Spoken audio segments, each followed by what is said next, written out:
Bonjour, je m'appelle Sarah Maria Leblanc. Aujourd'hui, je vous amène dans mes jardins. On va aller voir l'achillée millefeuille.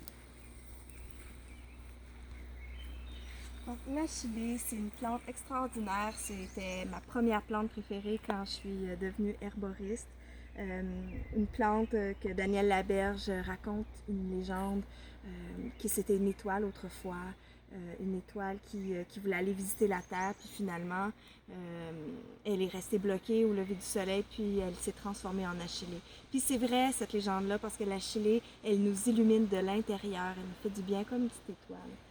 Donc, l'achillée millefeuille, c'est une plante qui fait partie de la pharmacopée des femmes.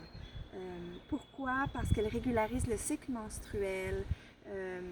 Elle est à la fois antispasmodique utérin et tonique utérin et légèrement stimulante utérine. C'est pour ça qu'on dit qu'elle est héménagogue. On va ne pas l'utiliser en grossesse pour cette raison-là.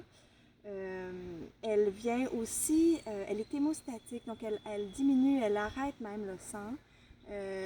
C'est pas une hémostatique forte comme la bourse à Pasteur par contre, donc c'est pas celle qu'on va utiliser là en cas de grosse hémorragie, mais on va l'utiliser plus en long terme, en moyen long terme, pour venir vraiment diminuer les saignements menstruels trop abondants et pour venir régulariser aussi tout le cycle hormonal. C'est une plante qui est progestéronique, puis vraiment qui ramène l'équilibre dans les hormones quand c'est le fouillis dans les hormones de la femme. Donc, je vais l'utiliser dans différentes occasions, mais même dans des occasions plus grosses comme le syndrome des ovaires polykystiques, par exemple.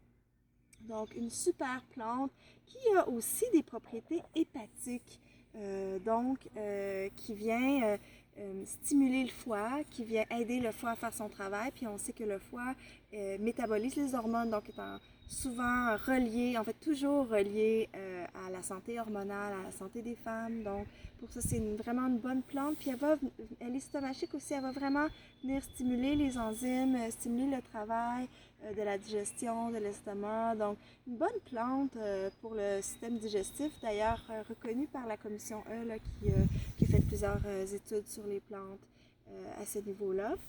Donc, une plante qu'on peut prendre sur un long terme, qui est une plante douce, qu'on trouve facilement dans les champs. C'est une plante sauvage, vraiment accessible. C'est pas une ombellifère, c'est une astéracée. Vous voyez ces petits capitules comme ça, ils sont asymétriques quand ils ne sont pas symétriques. Le meilleur temps de l'accueillir, c'est quand elle est vraiment très blanche comme ça et que les pistils ne sont pas trop prononcés, ne sont pas trop jaunes. Quand les pistils deviennent très jaunes, les pétales prennent une coloration un peu plus grisâtre. Alors là, il est trop tard pour l'accueillir. C'est vraiment là, quand elle est blanche, quand elle rayonne, on le sent, sa vitalité, sa vibrance, que c'est le bon temps de l'accueillir. Donc, on cueille ces sommités fleuries qu'on va utiliser en tisane, en décoction ou en concentré liquide. On va l'utiliser aussi pour le système cardiovasculaire, particulièrement le système en fait circulatoire, hein, pour les phlébites, les varices, tout ce genre de dérèglement-là. Ça va être extraordinaire, même pour les varices de grossesse, mais on va l'utiliser à l'externe à ce moment-là. Donc, voilà pour l'achillée, une plante aux 1000 vertus, une plante extraordinaire pour les femmes, extraordinaire aussi pour les enfants, pour terminer, parce qu'elle est diaphorétique, pour toutes les fièvres qu'on peut avoir, nous aussi, mais pour les enfants, pour faire baisser la fièvre des enfants, en tisane froide ou chaude, en bain tiède, elle est vraiment extraordinaire. Donc, une plante à découvrir, à devenir amie, pour toujours, pour la vie. Merci, au revoir.